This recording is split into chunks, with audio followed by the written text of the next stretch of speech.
오늘도 하나님만 예배하는 복된 주일입니다. 주의 은혜로 가득한 시간들 되기를 축원하고요. 오늘 우리가 함께 나눌 하나님의 말씀은 사무엘상 25장 14절에서 31절까지의 말씀입니다. 사무엘상 25장 14절에서 31절까지의 말씀, 저와 한 절씩 교독하도록 하겠습니다. 제가 먼저 읽겠습니다. 하인들 가운데 하나가 나발의 아내 아비가일에게 말하여 이르되, 다윗이 우리 주인에게 문하나로 광야에서 전령들을 보냈거늘 주인이 그들을 모욕하였나이다.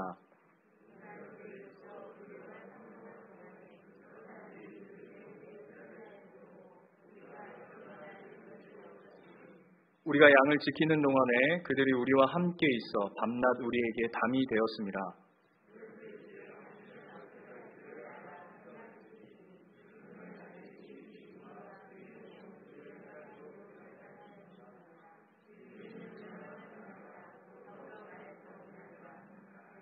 아비가일이 급히 떡 200덩이와 포도주 2가죽 부대와 잡아서 요리한 양 5마리와 볶은 곡식 5세야와 건포도 100송이와 무화과 뭉치 200개를 가져다가 나귀들에게 싣고,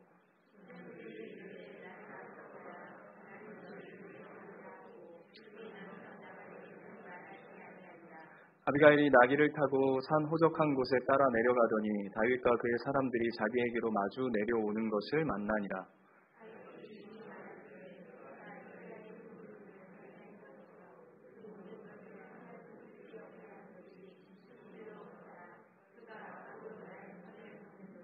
내가 그에게 속한 모든 남자 가운데 한 사람이라도 아침까지 남겨두면 하나님은 다윗에게 벌을 내리시고 또 내리시기를 원하노라 하였더라.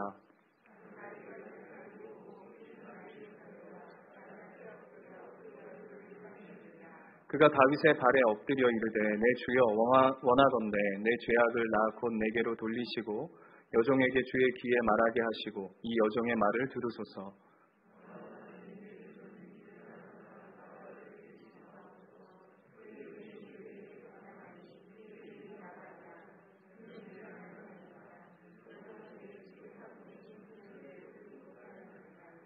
내 주의 여호와께서 살아계심을 두고 맹세하노니 내 주도 살아계시거니와 내 주의 손으로 피를 흘려 친히 보복하시는 일을 여호와께서 막으셨나니 내 주의 원수들과 내 주를 해하려 하는 자들은 나발과 같이 되기를 원하나이다.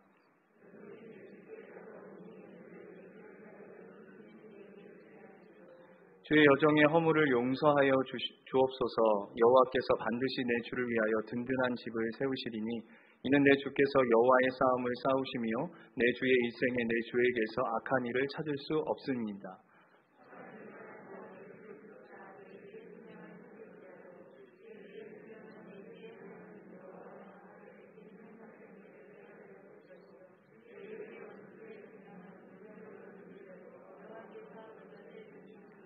여호와께서 내 주에 대하여 하신 말씀대로 모든 선을 내 주에게 행하사 내 주를 이스라엘 지도자로 세우실 때에 내 주께서 무죄한 피를 흘리셨다든지 내 주께서 친히 보복하셨다든지 함으로 말미암아 슬퍼하실 것도 없고 내 주의 마음에 걸리는 것도 없으시리니 다만 여호와께서 내 주를 후대하실 때에 원하건대 내 주의 여종을 생각하소서 하니라. 네.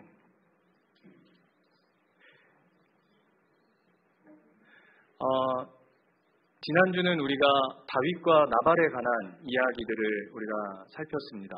나발, 이름부터가 예사롭지 않죠. 나발. 오늘은 다윗과 아비가일에 관한 이야기들을 좀 살펴보고자 합니다. 여러분, 지난주 말씀 기억하시기를 축원드립니다. 기억하시죠?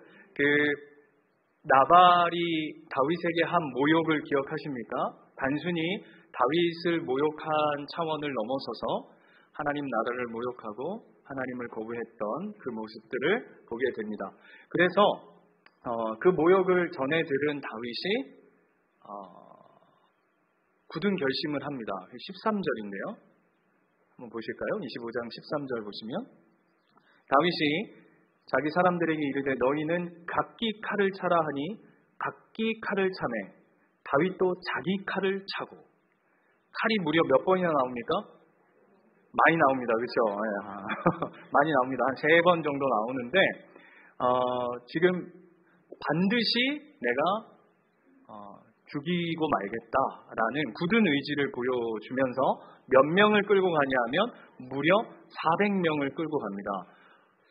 어디서 많이 본 듯한 모습 아닙니까? 그렇죠? 네, 400명. 그리고 22절 한번 가볼까요? 22절 가시면 다윗의 마음이 어떠한지를, 이 모욕이 얼마나 다윗의 이 헤드 오픈을 하게 했냐면 22절 보세요. 내가 그에게 속한 모든 남자 가운데 한 사람이라도 아침까지 남겨두면 하나님은 누구에게 벌을 내리신다고요? 다윗 자신에게. 이게 무슨 이런 식이죠. 우리 식으로 해보자면 뭐죠? 내가 오늘 가서 한 명이라도 그 집안에 남자를 남겨두면 내 손에 장을 지진다, 이 얘기입니다. 장 정도가 아니라 내가 내 목숨을 드리겠다 할 정도로 지금 막 이를 막 바닥바닥 갈고 있습니다. 그래가지고는 400명을 딱 출동시켜가지고 출발을 딱 했습니다. 드디어. 그런데 이게 얼마나 무시무시하냐면 22절을 보면 즉시입니다. 즉시. 그 이야기를 그 소년들로, 지난주에 보냈던 그 10명의 소년들로부터 그 이야기를 듣자마자 뭐 준비할 것도 없이 그냥 바로 뛰쳐나가는 겁니다. 그리고는 그 얘기를 나발의 하인이 누구에게 전하냐면 아비가일에게 전합니다. 17절로 한번 가볼까요? 17절 가시면 그 하인 하나가 14절에 하인들 가운데 하나가 나발의 아내 아비가일에게 말하여 이르되 라고 얘기하면서 블라블라블라블라 이야기가 흘러가는데 17절에 이렇게 되어 있어요. 그런즉 이제 당신은 어떻게 할지를 알아 생각할지니, 지금 하인이 여주인한테 명령하는 겁니다. 주인이요, 지금 큰일 났습니다. 정신 바짝 차리고 지금 이걸 어떻게 해야 될지 지금 빨리 판단하세요. 이 얘기하는 겁니다. 지금 얼마나 급한지 아시겠죠? 누구의 하인이요? 나발의 하인이. 그러면서 그 중간에 뭐가 중간중간에 들어가냐면 우리 주인은 뭐라 그러죠? 불량한 사람이라. 이 여기서의 불량한 사람은 지난주에 우리가 얘기한 것처럼 이 바보, 멍청이, 뭐 이런 내용들이 다 하인이 주인 보고 불량하다, 멍청하다 이럴 정도로 하고 있습니다. 그래서 이는 다윗이 17절 우리 주인과 주인의 온 집을 해하기로 결정하였습니다. 주인은 불량한 사람이라 더불어 말할 수, 우리 주인하고 나발하고는 지금 이거 얘기해가지고 될 일이 아닙니다. 당신이 빨리 이 일을 해결하셔야겠습니다 라고 명령하는 거예요. 그래서 그 이야기를 들은 아비가일이 오늘 18절부터 보시면 뭘 하냐면 갑자기 막 떡 200덩이, 여러분 생각해 보세요. 떡 200덩이를 무슨 지금처럼 햇반이 있는 것도 아니잖아요.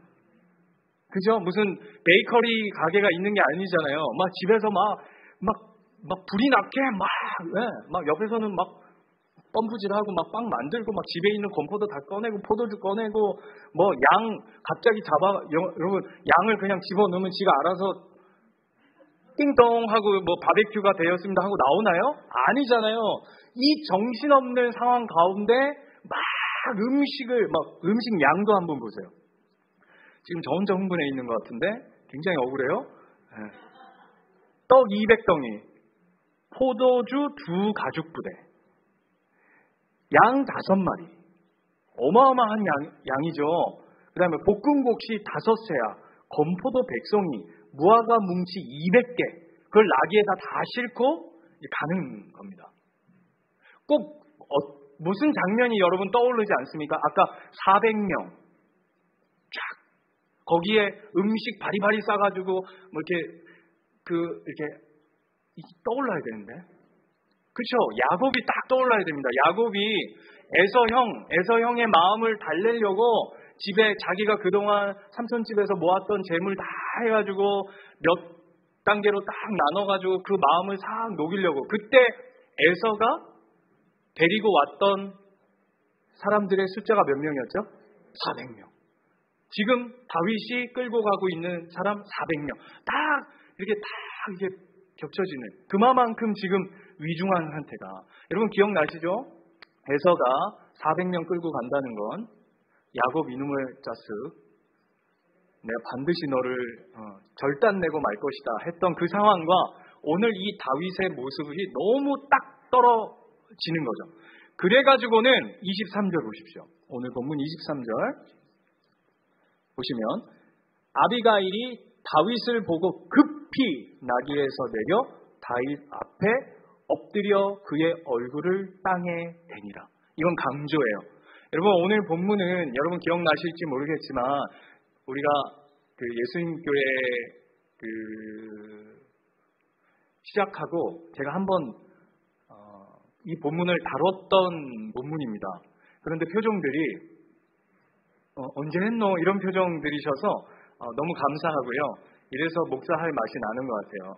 예전에 했던 거 그대로 해도 아무도 기억을 못 하실 것 같은데 그 앞에 딱 엎드리는데 그 강조가 뭐냐면 엎드렸는데 땅에 얼굴을 댔다. 그러면 지금 뭐 어떤 자세인지 아시겠죠? 그냥 딱 납작 엎드려서 다윗의 그 잡으러 가는 행렬을 딱 멈춰 세우는 겁니다. 그림 그려지십니까? 이거를 한 만화 4컷 정도로 이렇게 우리가 한번 그려본다면, 4컷 만화 아시죠? 신문 같은 데 나오는 4컷 만화로 본다면 지금 다윗은 말 위에 타 있고 막 달려가는 컷 하나, 그 위에 뭘 그려야 될까요? 머리 위에 스팀, 그렇죠? 스팀 이렇게 막 올라가고 있고 옆에는 뭘 차야 될까요? 칼 딱 차고. 그 다음 컷은요, 아비가일이 음식을 막 만들고 있는, 온 집안이 다. 근데 저 뒤에 요만하게 그 그림 요만하게 있는데 어떤 남자가 배 이렇게 뚝뚝 두드리면서 이렇게 술 한잔 하고 있는 사람, 누구? 나발. 이거 어떻게 이렇게 잘하시죠? 제가 이렇게 설명을 잘했다는 얘기예요, 그죠? 세 번째 장면은 뭘까요? 그렇죠. 이렇게 와 있는데 다윗 앞에 이 아비가일이 바짝 엎드려 있고 다윗은 그 머리에 이렇게 막 스팀이 올라가던 게 물음표로 이렇게 딱 찍혀 있는 아마 그림일 거예요. 제가 설명 잘하죠? 네, 감사합니다. 질문 드릴게요. 질문, 퀴즈 나갑니다. 아비가일은 왜 다윗을 멈춰 세웠을까?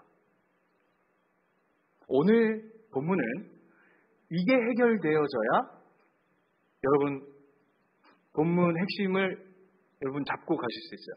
왜 아비가일은 다윗의 행렬을 멈춰 세웠을까? 1번 이거 그림 보니까 이러다가 다 죽는다. 이거 뭐 남자고 뭐고 이 집안 자체가 그냥 아예 그냥 쑥대밭 된다. 거기에는 누구도 포함되어 있는 거죠? 자기도 포함되어 있으니까 이러다간 다 죽으니까 좀 내가 좀 멈춰 세워서 좀 중재 역할을 좀 해야 되겠다. 1번. 2번은 그래도 이게 바보 같고 이 멍청이 같고 이 띨띨해도 그래도 남편인데 지금 남편들의 눈동자가 막 지금 막 흔들리고 있어요. 그래도 남편인데 미우나 고우나 그래도 이 남편 생명은 좀 살려야 되지 않겠나. 이게 역사적으로 늘 남자들이 조금, 저도 남자지만 이렇게 조금, 그렇죠. 이게 그렇고 그걸 다 누가 수습하죠? 여자들이. 그렇죠. 여자들이 역사적으로 이제 하와나 이렇게 보면은 굉장히 이게 약삭 빠르고 이게 이렇고 남자들은 이게 디디하고 이렇게 이런 컨셉인 것 같아요. 하나님 그렇게, 그래서 디디함과 죄송해요 이렇게 표현해서 우리 교회 식구들은 전혀 그렇지 않죠. 디디함과 교활함이 다 마주쳐 이렇게 다 합을 이루어 가지고 디디함을 조금 지혜롭게 메꿔주고 이 빠른 머리를 조금 늦춰주는 이 조합에 이루어져 가는 것 같아요. 지금 굉장히 제가 농담 반 진담 반 얘기하고 있는데 전혀 감이 없는 것 같아요. 자, 그런 건가요? 이 남편 한번 살려 보겠다. 1번. 이러다 다 죽는다. 이러다 다 죽으니까 나 한번. 근데 2번은 분명히 아닌 게 25절 한번 보세요. 25절 보시면 이렇게 돼 있어요.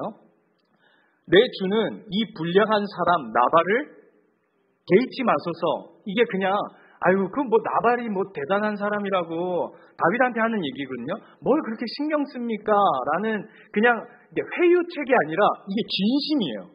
그 다음 보세요. 그의 이름이 그에게 적당하대요. 이게 자기 남편한테 하는 얘기예요. 이게 바보가, 이 멍청이가 그냥 멍청이가 아닙니다. 라고 하면서 오늘 이 다윗을 멈춰 세운 이유에는 나발을 보호하기 위함은 분명히 아닌 것 같아요. 그리고 38절도 보세요. 그 보호하기 위함이었다면 38절, 그리고 열흘 후에 나발이 죽죠. 그죠? 그러면 아비가일이 그 죽음에 대해서 뭐 슬퍼하는 이야기라든지 애통해야 할 이야기가 나와야 할 터인데 그런 이야기가 전혀 없어요.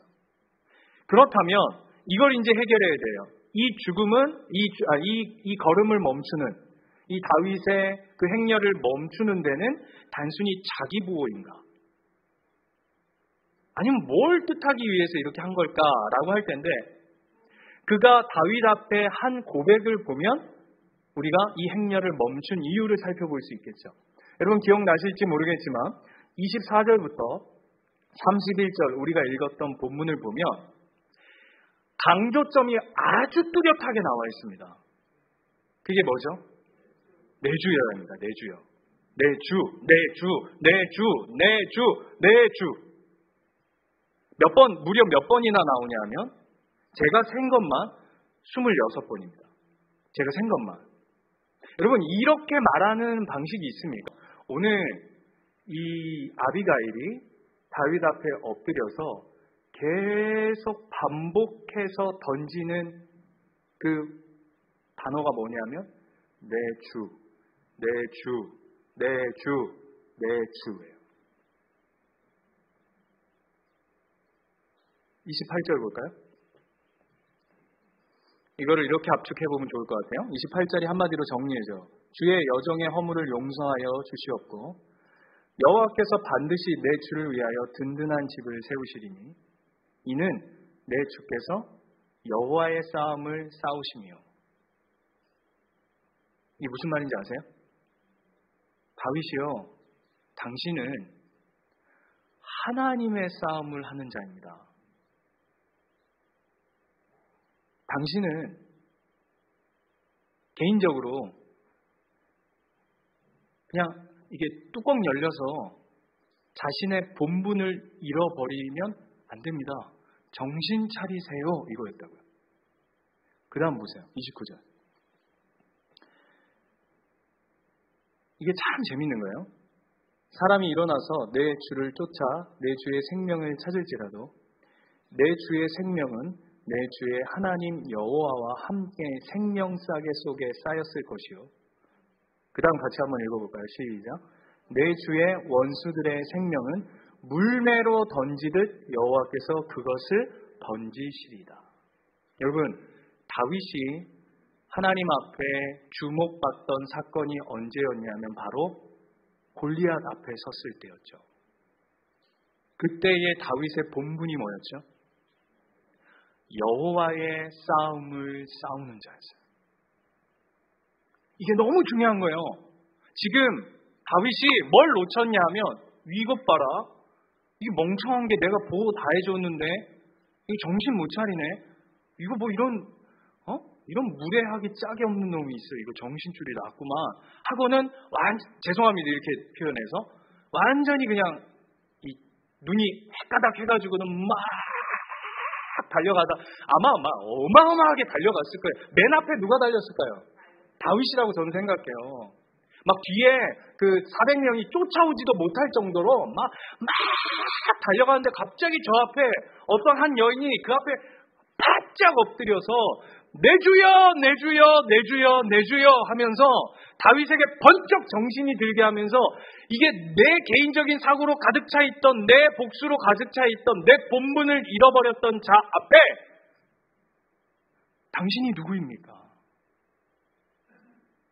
다윗이요, 당신의 본분이 뭡니까?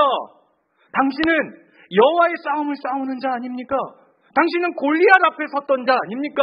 라고 정신줄이 번쩍 들게 한 것이죠. 이 본분이 생각나게 하는 거 너무 중요한 거예요. 자, 사무엘상 2장으로 한번 가볼까요? 사무엘상 2장. 사무엘상 2장에 가면 엘리의 아들들의 이야기가 나옵니다. 우리 너무 한참 전에 한 이야기여가지고 기억이 나실지 모르겠는데 엘리의 아들들, 그들이 말도 안 되는 짓거리들을 하는 것들을 보게 되죠. 네. 근데 그 아들들이 뭐죠? 직책이 뭐죠? 본분이 뭐죠? 제사장이에요. 그렇죠? 맞습니까? 그런데 17절 한번 보세요. 그 17절을 보시면 이 소년들의 죄가 여호와 앞에 심히 금은 그들이 여호와의 제사를 멸시함이었더라. 제사장의 본분은 뭐냐 하면, 쉽게 말하면 목사의 본분은 뭐냐 하면 하나님 앞에 예배하는 것입니다. 그렇죠? 여러분, 저의 본분은 뭡니까? 네? 여러분들이 하나님과 더 가까이 하고 더 하나님을 잘 섬기고 예배하기 위해 돕는 손길 아니겠습니까? 그렇죠? 예, 그 본분을 오늘 뭐라 그러냐면 그가 제사장임에도 불구하고 그 본분을 잃어버린 것을 보게 돼요. 근데 그걸 뭐라고 표현하시냐면 하나님은 멸시했다라고 얘기해요. 그러니까 여러분 잘 고민해 보셔야 되는 거예요. 아비가일이 그 다윗의 행렬을 멈춰 세운 것은 어쩌면 다윗이 하나님을 멸시할 수도 있는 그 자리. 왜? 왠지 그 설명을 드리는 거예요. 왜? 그는 하나님의 전쟁을 하는 자. 근데 여기서만 머물러 있는 게 아니에요. 써보세요. 그 뒤에 가면, 2장 뒤에 가면 엘리의 아들들이니까 누구도 나와야 될까요? 엘리가 나와야겠죠? 엘리에 대해서 설명하는데 2장 27절. 이 본분을 망각한 자의 삶의 모습이 드러나요. 2장 27절. 하나님의 사람이 엘리에게 와서 그에게 이르되 여호와의 말씀에 너희 조상의 집이 애굽에서 바로의 집에 속해 있을 때에 내가 그들에게 나타나지 아니하였느냐. 그 다음 보세요. 이스라엘 모든 지파 중에서 내가 그를 택하여 내 제사장으로 삼아 그가 내 제단을 올라 분향하며 내 앞에서 에봇을 있게 하지 아니하였느냐. 이스라엘 자손이 드리는 모든 화제를 내가 내 조상의 집에 주지 아니하였느냐. 너희는 어찌하여 내가 내 처소에서 명령한 내 재물과 예물을 밟으며 내 아들들 나보다 더 소중히 여겨 내 백성 이스라엘이 드리는 가장 좋은 것으로 너희들을 살찌게 하느냐. 지금 엘리에 대해서 하나님 뭘 얘기하고 계시죠? 너의 본분을 잃어버린. 네 본분이 뭐냐? 넌 제사장 아니냐? 넌 대제사장 아니냐? 그러면서 시작이 뭐였어요? 나는 너희가 바로의 집에 있을 때조차도 나는 너희를 이끌어낸 여호와다. 네 본분을 기억해라. 그래서 30절 어떻게 똑같이 끝나죠. 그러므로 이스라엘 하나님 나 여호와가 말하노라. 내가 전에 내 집과 내 조상의 집이 내 앞에서 영원하리라 행하리라 하였으나 이제 나 여호와가 말하노니 결단코 그렇게 하지 아니하리라. 나를 존중히 여기는 자를 내가 존중히 여기고 나를 멸시하는 자를 내가 경멸하리라 라고 말씀이 끝나요. 이것이 자신의 본분, 하나님의 허락하신 본분을 망각한 자의 결과였어요. 그래서 오늘 아비가일이 다윗을 멈춰 세우는 것은 단순히 나 죽을까봐, 아비가일이 나 죽을까봐 단순히 나 이러다가 우리 집 다 홀라당 망하는 거 아니야 하는 차원이 아니라 뭐냐 하면 하나님의 아비가일을 통해서 다윗의 본분, 다윗의 자리, 다윗의 다윗됨을 다시 한번 기억하게 하는, 정신이 번쩍 나게 하는 자리로 올려 들어가는 거죠. 근데 이게 왜 중요한지 아십니까? 다시 한번 말씀드리지만 다윗이 멈춰서야 하는 것이 왜 중요할까요? 이게 포인트예요. 다윗이 예를 들어서 멈춰서지 않고 아비가일의 간섭 없이, 멈춰 세움 없이 그냥 가서 나발을 때려 죽었다. 그러면 이 싸움은 이렇게 표현합니다. 다윗의 개인의 싸움이 되는 거예요. 그죠? 그냥 개싸움 되는 겁니다. 내 승질 건드렸어. 내가 너한테 은혜를 베풀었는데 너 이따위로밖에 반응 못해 라고 하는 다윗 개인의 차원에 머무르는 거예요. 그런데 여러분 기억하세요? 지난주에 나발이 다윗에게 한 모욕은 단순히 다윗에게 한 모욕이 아니라고 그랬어요. 하나님을 향한 모욕이라고 했어요. 그죠? 기억하십니까? 그러면 이 모욕은 누가 받은 거죠? 하나님이 받은 거잖아요. 그러면 다윗의 개인의 감정의 어떤 처분이 끝나야 되는 것이 아니라 이 일은 누가 마무리하셔야 되죠? 하나님이 하셔야 되는 거예요. 그래서 26절로 다시 가보세요. 본문 25장 26절로 가면 내 주여 여호와께서 살아계심을 두고 맹세하노니 내 주도 살아계시거니와 내 주의 손으로 피를 흘려 친히 보복하시는 일을 누가 막으셨다고요? 여호와께서. 이 전쟁은, 이 싸움은, 나발의 모욕은 너 하나의 싸움이 아니야. 네가 단순히 네 감정으로 네가 뚜껑 열려서 해결해야 할 그런 차원이 아니야. 이거는 나의 싸움이야. 그래서 어떻게 끝나죠? 38절 같이 읽을까요? 시작. 한 열흘 후에 여호와께서 나발을 치심에 그가 죽으니라. 우리의 본분이 뭔지 아세요? 우리의 본분이 얼마나 중요한지 아십니까?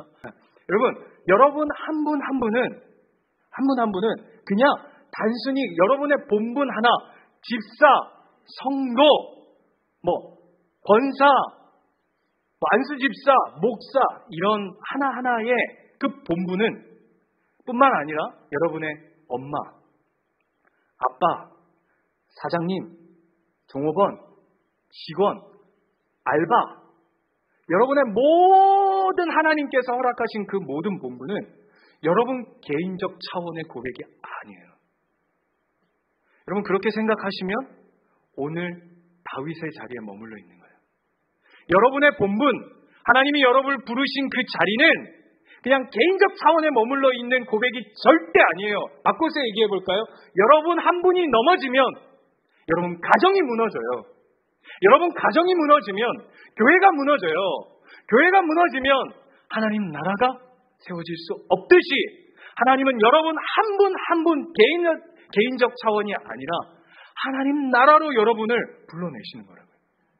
여러분은 그냥 예배 하나를 드려도 여러분 생각해 보세요. 나 그냥 개인적인 본분을 지켜간다면 뭐 이렇게 모일 필요가 있습니까?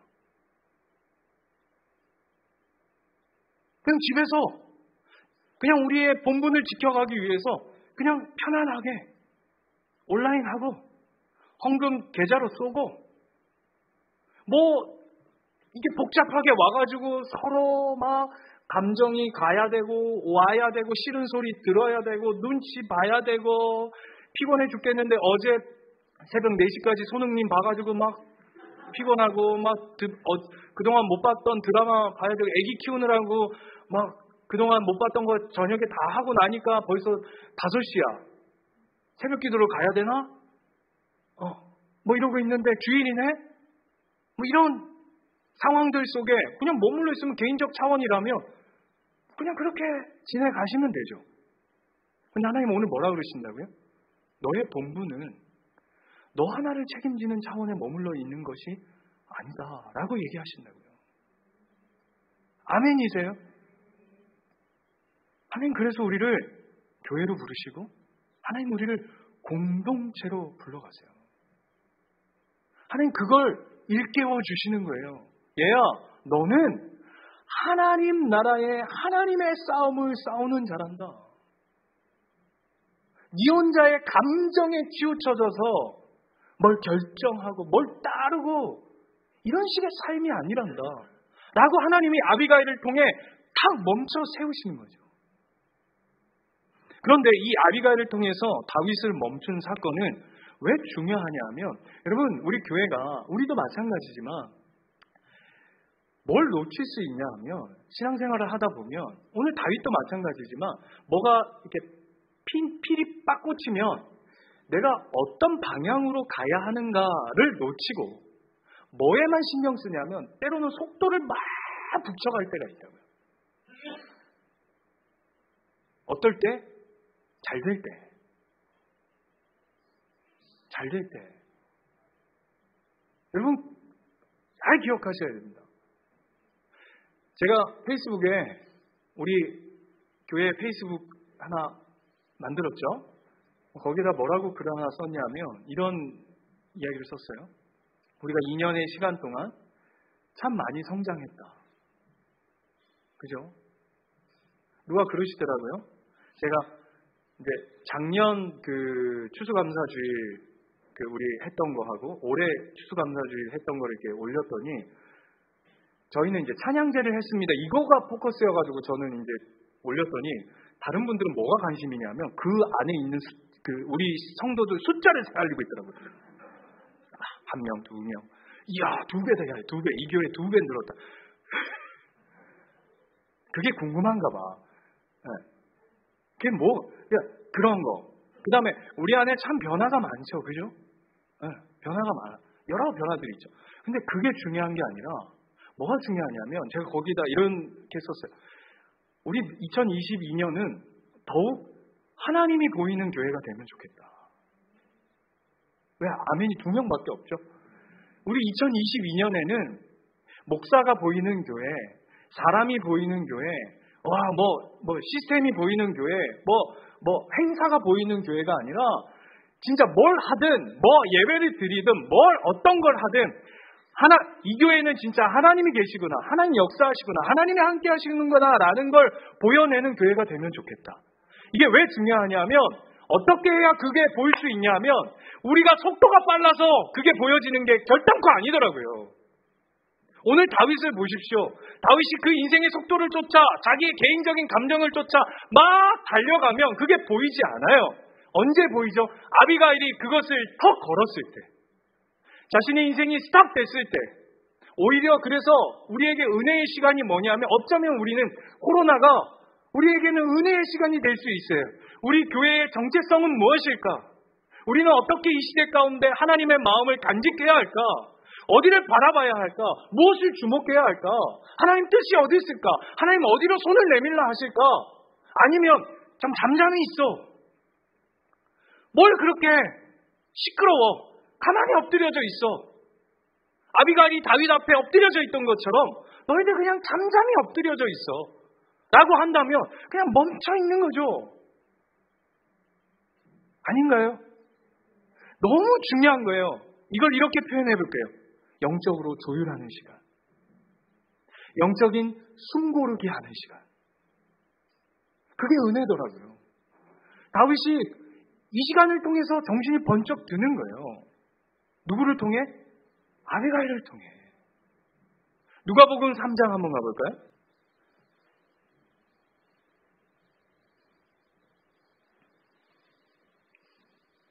누가복음 3장 가시면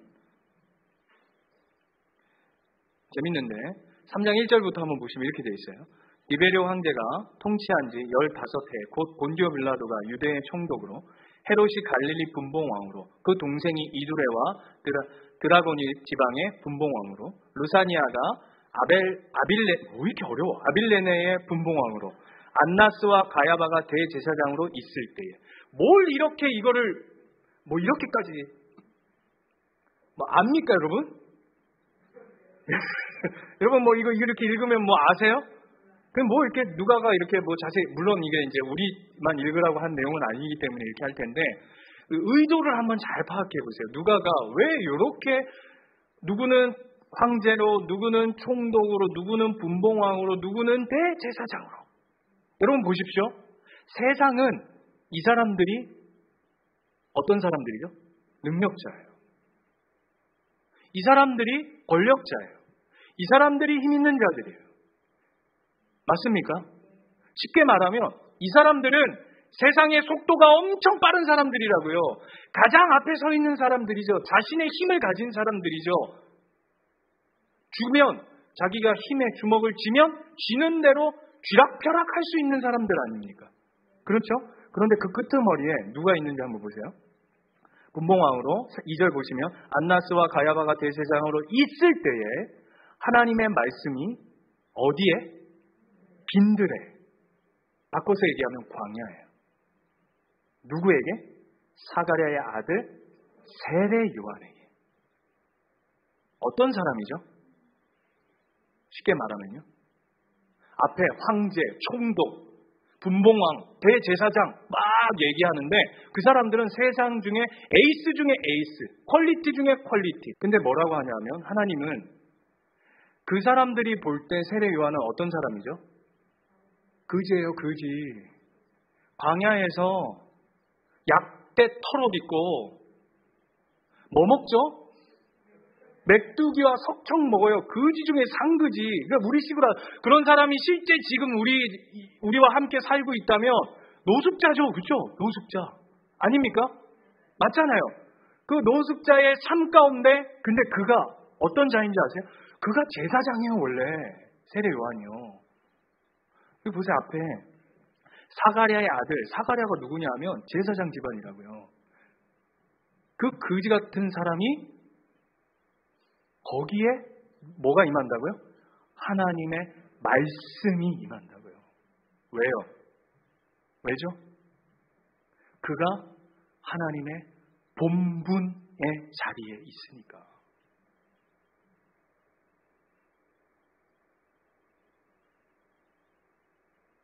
그런데 우리는 죄송해요.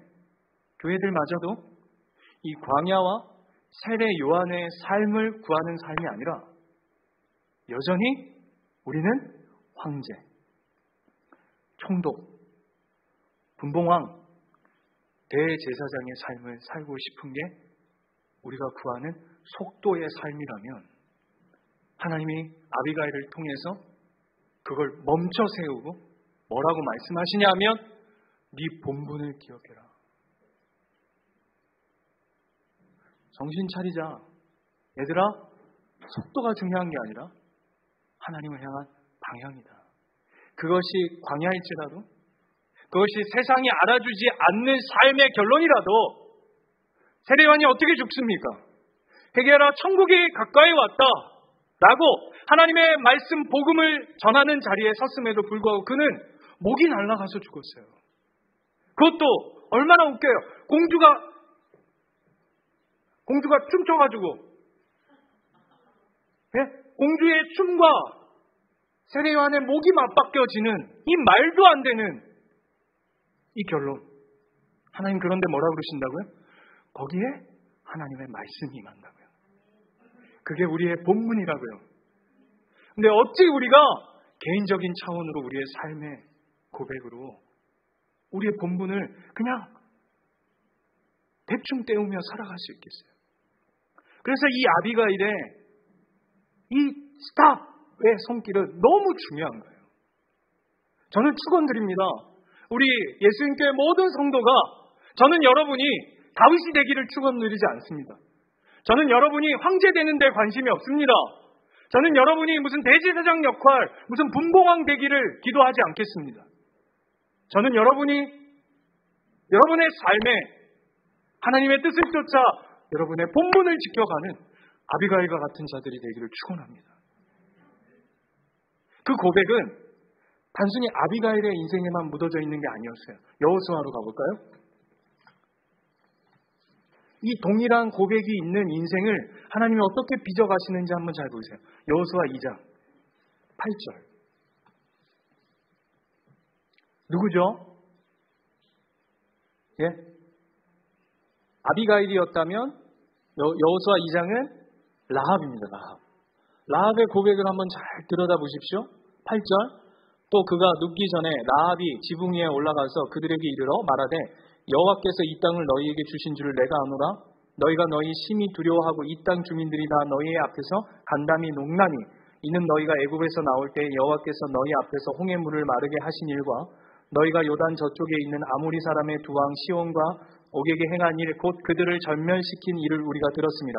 우리가 듣자 곧 마음이 녹았고 너희로 말미암아 사람이 정신을 잃었나니 너희 하나님 여호와는 위로는 하늘에서도 아래로는 땅에서도 하나님이시니라. 이 고백을 누가 했다고요?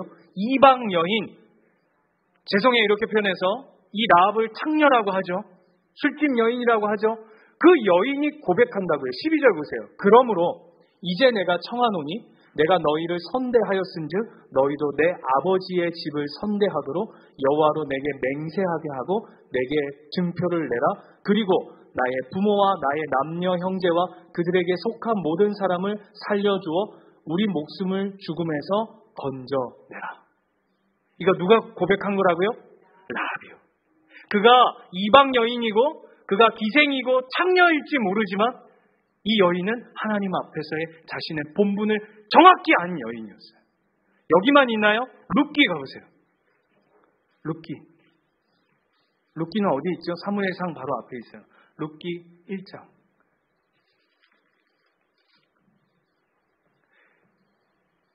1장 16절. 룻 누군지 다 아시죠? 네. 16절 같이 읽겠습니다. 시작. 룻이 이르되 내게 어머니를 떠나며 어머니를 따르지 말고 돌아가라. 강권하지 마옵소서. 어머니께서 가시는 곳에 나도 가고 어머니께서 머무는 곳에서 나도 머물겠나이다. 어머니의 백성이 나의 백성이 되고 어머니의 하나님이 나의 하나님이 되시리니. 17절.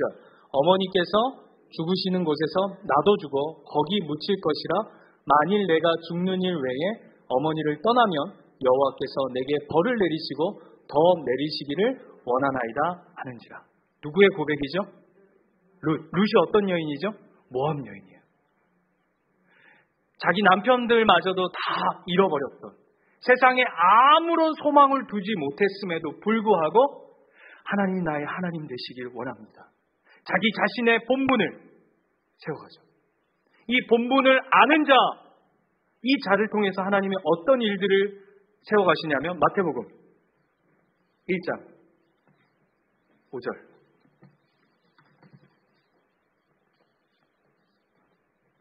마태복음 1장 5절 같이 읽을까요? 시작. 살모는 라합에게서, 누구에게서? 라합에게서 누굴 낳았다고요? 보아스를 낳고, 보아스는 룻에게서 오벳을 낳고, 오벳은 이새를 낳고, 이새는 누굴 낳았다고요? 다윗을 낳았죠. 이 은혜가 이 다윗에게 흐르는 아비가일이 다윗 앞에 멈춰서서 다윗이여 다시 당신의 본분, 당신은 하나님의 싸움을 싸우는 자입니다 라고 하는 그 아비가일의 멈춤의 은혜는 그냥 단순히 이루어진 것이 아니라 라합의 본분, 룻의 본분, 다윗의 마음을 지켜가는 그 아비가일의 은혜를 통해 여기까지 흘러오는 거예요. 축원드립니다. 저는 우리 식구들이 여호와의 싸움을 싸우는 자, 하나님의 본분을 지켜가는 자 되시기를 축원합니다. 이 고백이 묻어져 있는 거예요. 그래서 이 다윗이 오늘 이 일을 겪고 나서 그 인생의 모드가 완전히 바뀝니다. 그 다음 사건이 이제 다음 주인데 뭐냐 하면 사울이 광야 야영에 자빠져 뉘어 잡니다. 어색해요. 뉘어 잔다니까. 뉘어 잡니다. 거기에 다윗이 앞에서는 칼로 옷을 잘랐던 그 모습과는 완전 다른 모드로 그 앞에 섭니다. 뭘 깨닫는 거죠?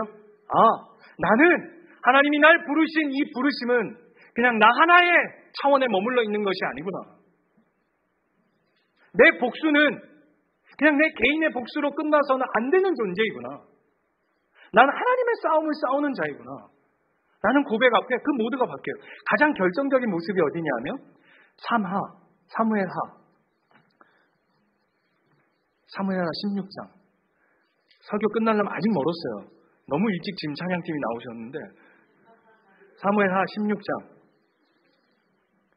5절 잘 들어보세요.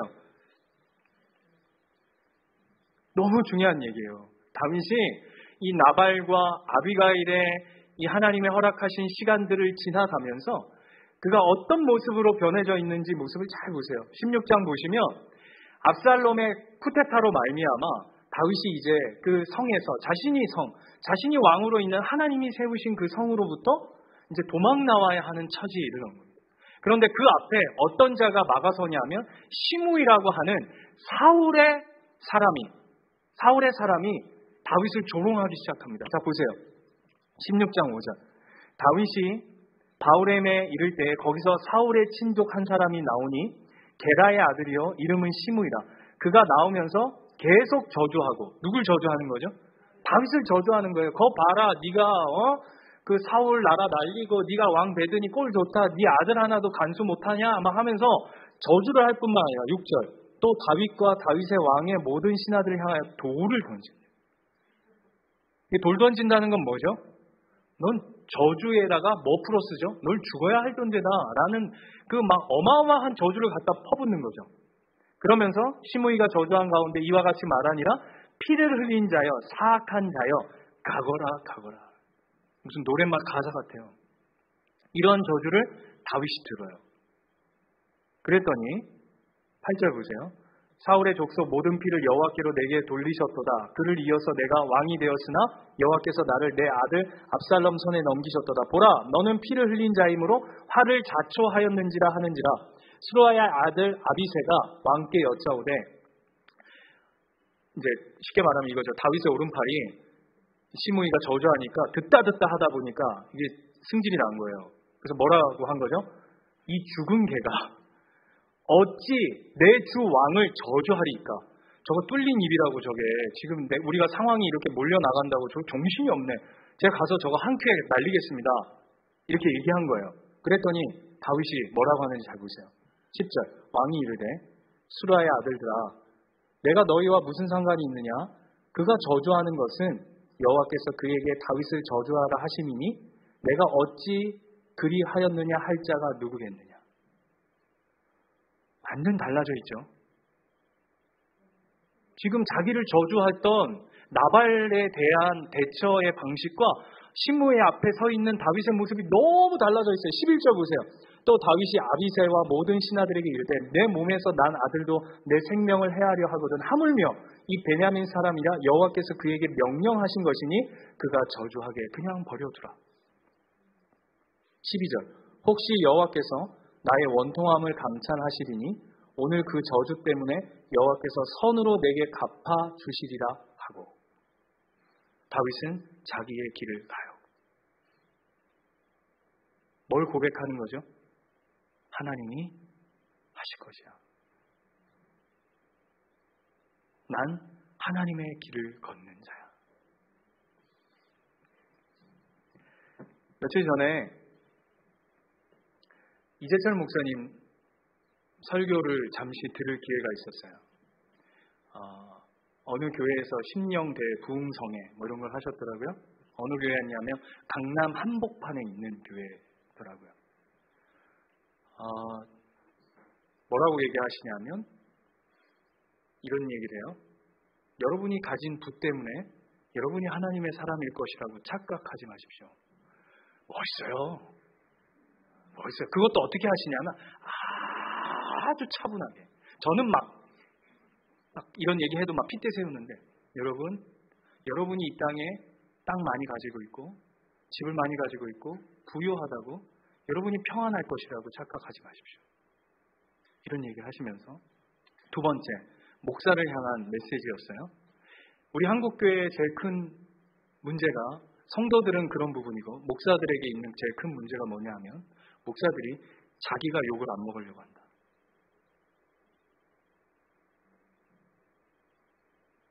정신이 번쩍 들었어요. 목사가 지가 욕을 안 먹으려고 한다. 하시면서 이런 얘기를 하시더라고요. 목사 욕 먹어도 돼요. 하나님 욕 안 드시면 돼요. 여러분, 한국교회가 뭘 놓쳤을까요? 제가 감히 말씀드립니다. 예수님 교회 욕 먹을 수 있어요. 그러나 하나님 욕 먹이지 맙시다. 전신웅 목사 욕 먹을 수 있어요. 그런데 하나님 욕 먹이지 맙시다. 우리가 욕 먹으면 하나님이 영광 받으실 거예요. 우리가 낮아지면, 우리가 아비가일의 인생을 살면 하나님이 영광 받으실 거예요. 우리가 세상의 싸움을 싸우는 자가 아니라 내 개인의 싸움을 싸우는 자가 아니라 내 부귀와 영광과 내 감정과 내 환경과 내 어떠함을 세우기 위해서 싸우는 자라면 하나님이 욕먹으실 거예요.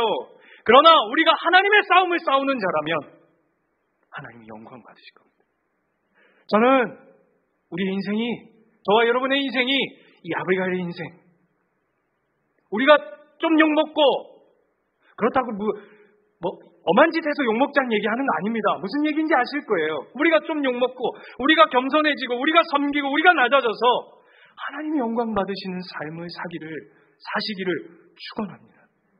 다윗의 나라가 아니라 하나님의 나라가 서는, 예수님 교회가 아니라 하나님의 나라가 서는, 전신우 목사의 목회가 아니라 여러분 삶의 개인의 차원의 어떤 삶이 아니라 하나님 나라가 세워져 가는 몫에 여러분을 아비가일로 초대합니다.